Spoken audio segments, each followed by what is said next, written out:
Hi! Kamusta kamo tanan? Ang ngalan ko si Adrian. Mastoryahanay naman kita parti sa pahamot. Ini nga pahamot nga luyag ko istorya sa inyo subong tawag siya Why? Eau de Toilette for Men. Iyan ni siya ni Yves Saint Laurent. Te, panlalaki ni siya, pero kung luyag mo siya suksokon, bahala ka pag gusto ka. Kag eau de toilette ni siya, butang balon, layo pa lang masimutan ka na. Te, ano ni siya klase nga pahamot. Bali, presko kag makahang nga duhabon. Amo na siya kung simutan. Angay siya sa mainit nga panahon, ang temperatura nga para siya is between 70 to 90 degrees Fahrenheit o kung 21 to 32 degrees Celsius. Te, ano ang iyang mga nota? For the top, we have aldehydes, bergamot, kag ginger.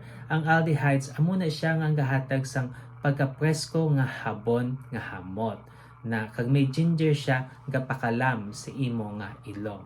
Kag for the mid, we have lavender, clary sage, kag geranium.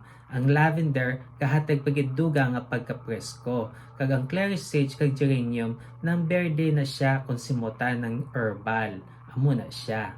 No. Kag for the base, we have ambergris, vanilla, olibanum, kag cedar. Ang ambergris gahatag sim pagkaalat nga hamot, vanilla gapahumok sa pahamot, kag olibanum nang masimutan mo na siyang du kahoy nga makahang na. Te, kabay pa nga namian kamo sini nga pahamot, kag kung may ibahan pa kamo nga mga pahamot nga luyag istorya sa akon, ibilin lang sa comment section. Sa daso naman, bye-bye!